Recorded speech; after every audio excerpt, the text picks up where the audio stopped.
ದೇವರೇ, ನಮ್ಮ ಸೇವಕರ ಮೂಲಕವಾಗಿ ಮುಖ್ಯವಾಗಿ ಮಿಷನರಿಗಳ ಮೂಲಕವಾಗಿ ಲೋಕದಲ್ಲಿ ನಿನ್ನ ಸೇವೆಯನ್ನ ಲೋಕದ ಉದ್ದಕ್ಕೂ ಪ್ರಚುರಪಡಿಸಿದಾತನು. ನಮ್ಮ ಈ ಪ್ರಾಂತ್ಯದಲ್ಲೂ ಸಹ ಬಂದು ಸೇವೆ ಮಾಡಿದಂತಹ ಮಿಷನರಿಗಳು ಆರೋಗ್ಯದ ಕ್ಷೇತ್ರದಲ್ಲಿ ಸೇವೆ ಮಾಡಲಿಕ್ಕಾಗುವಂತೆ CSL ಆಸ್ಪತ್ರೆಯನ್ನ ಪ್ರಾರಂಭಿಸಿ ಆ ಮೂಲಕ ಸಮಾಜದ ಎಲ್ಲಾ ಸ್ತರದ ಜನರಿಗೆ ಎಲ್ಲ ವರ್ಗಕ್ಕೆ ಪ್ರತಿಯೊಬ್ಬರು ಆರೋಗ್ಯವಂತ ಜೀವನವನ್ನು ನಡೆಸಬೇಕಾಗುವಂತೆ ಸೇವೆಗಳಿಂದ ನೆನಪು ಮಾಡ್ತಾ ಇದ್ದೇವೆ. ಇದನ್ನ ಮತ್ತೊಮ್ಮೆ CSL ಆಸ್ಪತ್ರೆಯನ್ನ ಮತ್ತೊಂದು ಘಟಕ ಈ ಕಟ್ಪಾಡಿಯಲ್ಲಿ ಪ್ರಾರಂಭಗೊಂಡು ಇಲ್ಲಿಯ ಪರಿಸರದ ಎಲ್ಲಾ ಸಾಮಾನ್ಯ ಜನರಿಗೂ ಸಹ ಆರೋಗ್ಯಪೂರ್ಣ ಜೀವಿತವನ್ನು ಕೊಡಲಿಕ್ಕೆ ಸೇವೆಗಾಗಿ ತನ್ನ ಸಮರ್ಪಿಸಿಕೊಳ್ಳುವಂತಹ ಈ ನಿಟ್ಟಿನಲ್ಲಿ ನಿನ್ನ ಆಶೀರ್ವಾದವನ್ನು ಬೇಡ್ತೇವೆ, ಅನುಗ್ರಹಿಸಿದ್ದೇವೆ. ನಿನ್ನ ಚಿತ್ತ ನಿನ್ನ ಹಸ್ತದಲ್ಲಿ ನೆರವೇರಿಸುತ್ತೆ. ಇಲ್ಲಿ ಪ್ರವೇಶ ಮಾಡಿ ತಮ್ಮ ಕಷ್ಟಗಳಿಗಾಗಿ ಅಸ್ವಸ್ಥತೆಗಾಗಿ ಬಂದು ಬೇಡುವಂತಹ ಜನರಿಗೆ ಆರೋಗ್ಯವನ್ನ ಹೊಂದಿಕೊಂಡು ಹೋಗ್ಲಿಕ್ಕೆ ಆಗುವಂತೆ ನಿನ್ನ ಆಶೀರ್ವಾದ ಮಾಡಿ. ಇಲ್ಲಿ ಸೇವೆ ಮಾಡುವಂತಹ ವೈದ್ಯರನ್ನ, ದಾದಿಯರನ್ನ, ಎಲ್ಲಾ ಸೇವಕರನ್ನ, ಸಿಬ್ಬಂದಿ ವರ್ಗದವರನ್ನ ಆಡಳಿತ ಮಂಡಳಿಯ ಕರೆಗೆ ಒಪ್ಪಿಸಿಕೊಂಡು ಇದು ಉತ್ತಮ ಸೇವೆ ಒದಗಲಿಕ್ಕೆ ಯಥಾರ್ಥವಾದಂತಹ ಮನಸ್ಸಿನಲ್ಲಿ ಅವರು ಸೇವೆಗೈಲಿಕ್ಕೆ ಆಗುವಂತೆ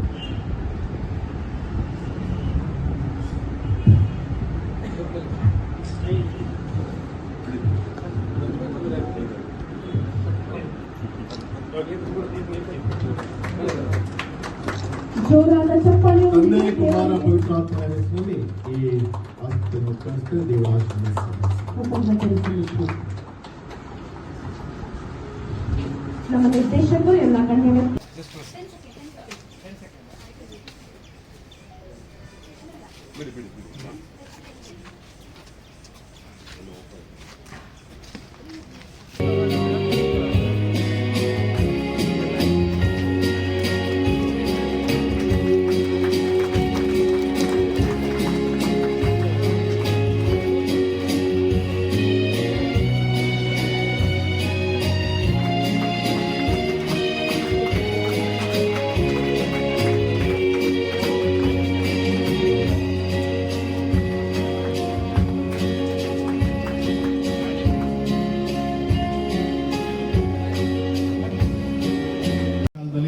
ಕಾಲದಲ್ಲಿ ಇದನ್ನ ಮಾಡಬೇಕಾ ಬೇಡವಾ, ಜನರ ಅಭಿಪ್ರಾಯ ಏನಾಗಿರ್ಬೋದು, ಜನರು ಏನಾದ್ರು ಅನ್ಕೊಂತಾರ. ಅದಕ್ಕೆ ನಾವು ಹೇಳಿದ್ವಿ, ನಾವು ಚರ್ಚೆ ಮಾಡಿದ್ವಿ, ಏಸು ಶ್ರಮ ಕಾಲದಲ್ಲೇ ನಮಗೋಸ್ಕರ ತನ್ನನ್ನು ಸಮರ್ಪಿಸಿಕೊಂಡ ಕಾಲ ಇದು. ಒಂದು ವೇಳೆ ಆತನ ಹೆಸರಿನಲ್ಲಿ ಆತನ ಸೇವೆಯನ್ನು ಲೋಕಕ್ಕೆ ಯಾಕೆ ಸಮರ್ಪಿಸಬಾರ್ದು ಅಲ್ಲ. ಈ ಶ್ರಮ ಕಾಲ ಜಗತ್ತಿಗೆ ಬಿಡುಗಡೆ ತರಲಿಕ್ಕೆ ತನ್ನ ಸಮರ್ಪಿಸುವಂಥ ಯೇಸುವಿನ ಕಾಲದಲ್ಲಿ ನಾವು ಸಹ ಲೋಕಕ್ಕೆ ಒಂದು ಭಾಗದ ಸೇವೆಯನ್ನು ಹಂಚಿಕೊಳ್ಳೋದಕ್ಕೆ ಪ್ರಯತ್ನ ಮಾಡೋದು ತಪ್ಪೇನಿಲ್ಲ. ಖಂಡಿತವಾಗಿ ಇದನ್ನು ಮಾಡಬಹುದು ಅಂತ ನಿರ್ಧಾರ ಮಾಡಿ ಅದಕ್ಕೆ ಹೆಜ್ಜೆ ಇಟ್ಟಿದ್ದೇವೆ. ನಿಜವಾಗಿ ಈ ಕಾಲದಲ್ಲಿ ಈ ಆಸ್ಪತ್ರೆ ಇಲ್ಲಿ ಉದ್ಘಾಟನೆಗೊಳ್ಳೋದಕ್ಕೆ ಸಂತೋಷ ಪಡ್ತೇನೆ. ಈ ಸೇವೆ ಮುಂದುವರಿಯಲಿ. ಯಾಕಂದರೆ ಇಲ್ಲೂ ಸಹ ಸೇವೆಯ ಈ ಸ್ಥಳವೇ ಸ್ಥಳ ಹಿಂದೆ ಒಂದು ಸಂಸ್ಥೆ ಸೇವೆ ಮಾಡ್ತಾ ಇತ್ತು. ಅದನ್ನು ಮುಂದುವರಿಸುವಂಥ ಜವಾಬ್ದಾರಿಕೆಯನ್ನು ಡಾಕ್ಟರ್ ಸುಶೀಲ್ ಜತನ್ ಅವರು ಆಲೋಚನೆ ಮಾಡಿ ಮುಂದಾಗಿದ್ದಾರೆ. ಇದು ಸಾಕಾರವಾಗಲಿ ಎಂಬುದಾಗಿ ನಾನು ಹಾರೈಸ್ತೇನೆ. ಮುಖ್ಯವಾಗಿ ಡಾಕ್ಟರ್ ಸುಶೀಲ್ ಜತನ್ ಅವರ ಆಲೋಚನೆ ಅಂತಂದರೆ ಸೇವೆ ಕೇಂದ್ರದಲ್ಲಿ ಮಾತ್ರ ಅಲ್ಲ, ಅದು ಎಕ್ಸ್ಟೆಂಡ್ ಆಗಬೇಕು ಅಂತ, ಅಂದರೆ ಮುಂದುವರಿಬೇಕು. ಆದರೆ ಅದು ಇತರ ಸ್ಥಳಗಳನ್ನು ಮುಟ್ಟಬೇಕು. ಕೇವಲ ಪಟ್ಟಣದಲ್ಲಿರುವವರಿಗೆ ಮಾತ್ರ ಅಲ್ಲ, ಗ್ರಾಮದಲ್ಲಿರುವವರು, ಅಸಹಾಯಕ ಸ್ಥಿತಿಯಲ್ಲಿ ಇರುವಂಥವರು, ಕಡಿಮೆ ಆದಾಯದಲ್ಲಿರುವಂಥ ಜನರಿಗೂ ಸಹ ಪರಿಪೂರ್ಣ ಆರೋಗ್ಯವನ್ನು ಕೊಡುವಂಥ ನಿಟ್ಟಿನಲ್ಲಿ ನಾವು ಸೇವೆಗೆ ಮುಂದಾಗಬೇಕು.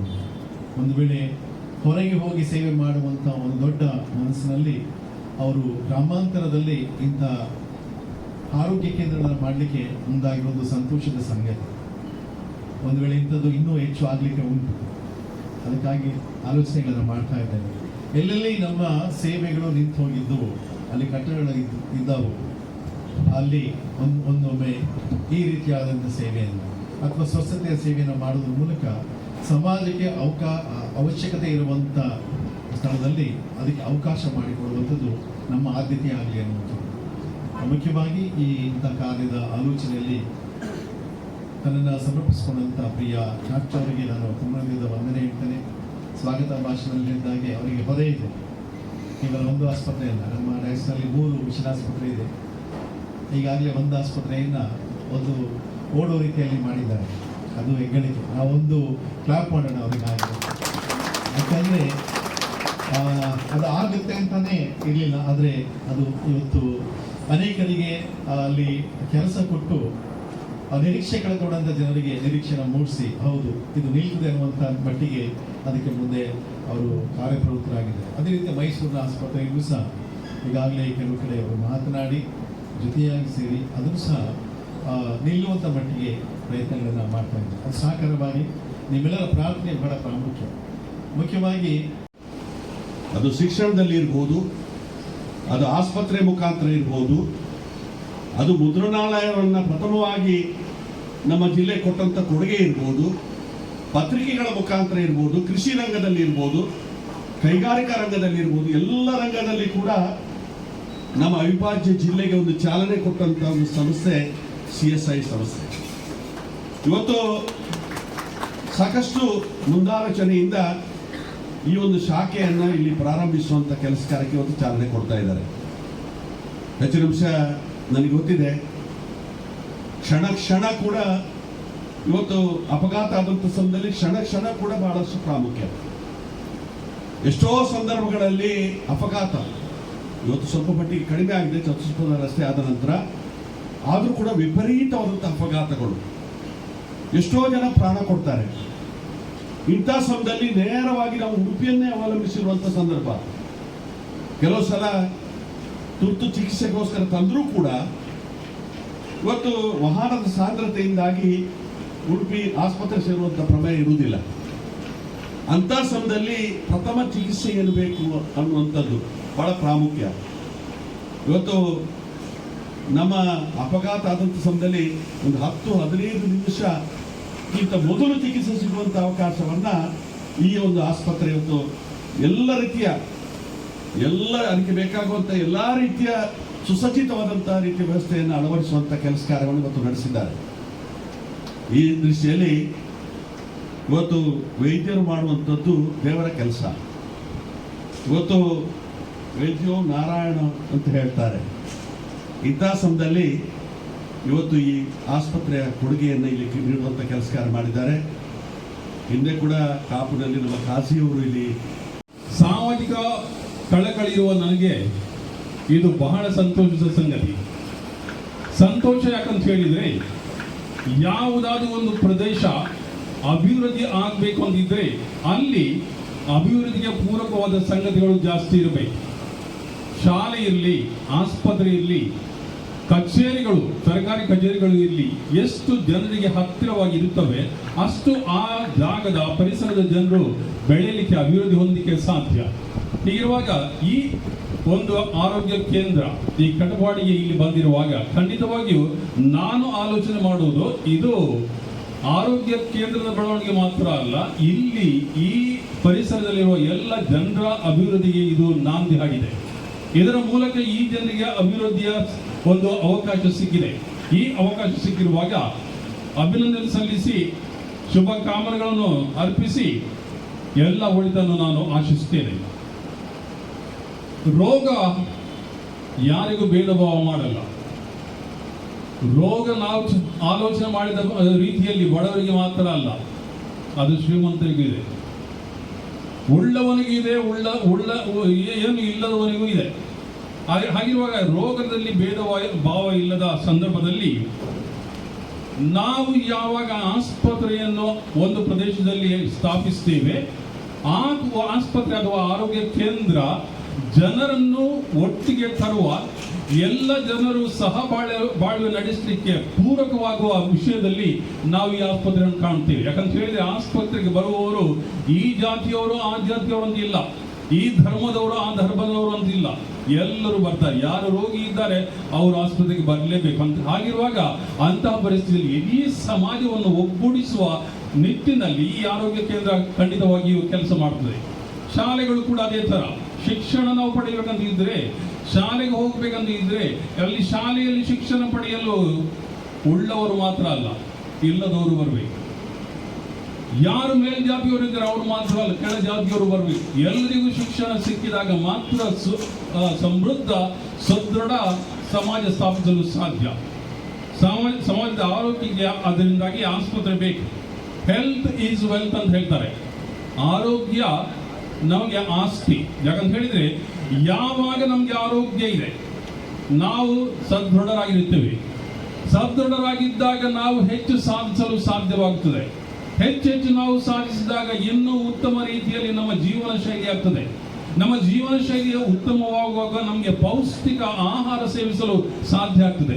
ಯಾವಾಗ ಪೌಷ್ಟಿಕ ಆಹಾರ ಸಿಗ್ತದೆ ಆಗ ನಮ್ಮ ಆರೋಗ್ಯ ಇನ್ನೂ ಉತ್ತಮ ಆಗ್ತದೆ. ಅದರಿಂದ ರೋಗ ಬಂದಾಗ ಮತ್ತೆ ಆರೋಗ್ಯಕರ ಪರಿಸ್ಥಿತಿಗೆ ಬರಬೇಕು ಅಂತಿರುವಾಗ ಎಷ್ಟು ರೀತಿಯಲ್ಲಿ ನಮಗೆ ಆ ಔಷಧಿಗಳ ಸಹಕಾರ ಸಿಗ್ತದೆ ಅಷ್ಟು ಉತ್ತಮ ರೀತಿಯಲ್ಲಿ ನಾವು ಆರೋಗ್ಯವನ್ನು ಪಡೆದು ಮತ್ತೆ ಸಾಧಿಸುವಂತಹ ವ್ಯಕ್ತಿಗಳಾಗಲು ಸಾಧ್ಯ.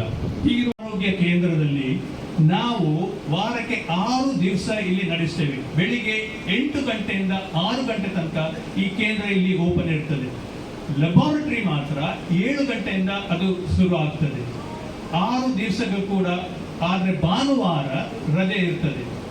ಈ ಕೇಂದ್ರದಲ್ಲಿ ಬೆಳಿಗ್ಗೆ ಜನರಲ್ ಪ್ರಾಕ್ಟೀಷನರ್ ಪ್ರತಿ ದಿವಸ ಇಲ್ಲಿ ಇರ್ತಾರೆ. ಒಬ್ಬರು GP ಪ್ರತಿ ದಿವಸ 8 ಗಂಟೆಯಿಂದ 6 ಗಂಟೆ ತನಕ ಇಲ್ಲಿ ಇರ್ತಾರೆ. ಅದರೊಂದಿಗೆ ಬೆಳಿಗ್ಗೆ 4 ದಿವಸ ಮಂಗಳವಾರ, ಬುಧವಾರ, ಗುರುವಾರ, ಶುಕ್ರವಾರ 9:30ಯಿಂದ 3 ಗಂಟೆ ತನಕ ಒಬ್ಬರು ಗೈನಕಾಲಜಿಸ್ಟ್ ಕೂಡ ಇಲ್ಲಿ ಇರ್ತಾರೆ.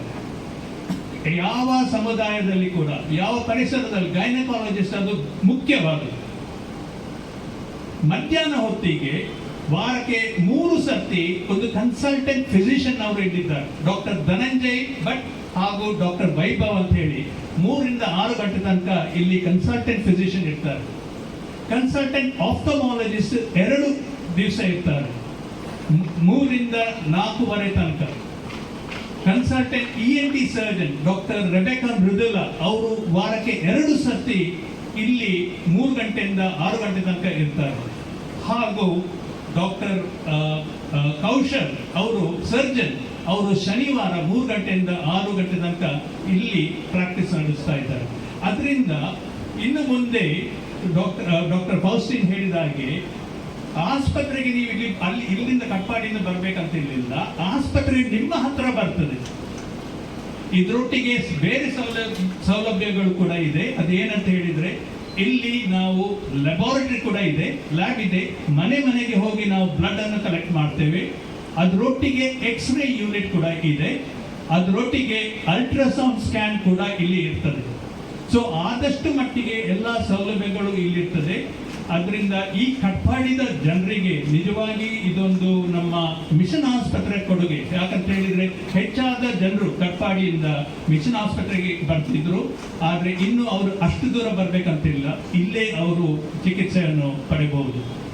ಕೊನೆಯದಾಗಿ ನಿಮ್ಮೆಲ್ಲರಿಗೂ ನಾನು ಕೆಲವರಿಗೆ ಧನ್ಯವಾದವನ್ನು ತಿಳಿಸಬೇಕಾಗ್ತದೆ. ಯಾಕಂದ್ರೆ ಅದು ಮಾತ್ರವಲ್ಲದೆ ನಮ್ಮ ಸೇವೆ ಅದು ಕೇವಲ ಆಸ್ಪತ್ರೆಯ 4 ಗೋಡೆಗಳ ಒಳಗೆ ಅಲ್ಲ, ಸಮುದಾಯ, ಸಮಾಜ, ಪರಿಸರದಲ್ಲಿ ಆ ಸೇವೆ ನಡೆಸಬೇಕು.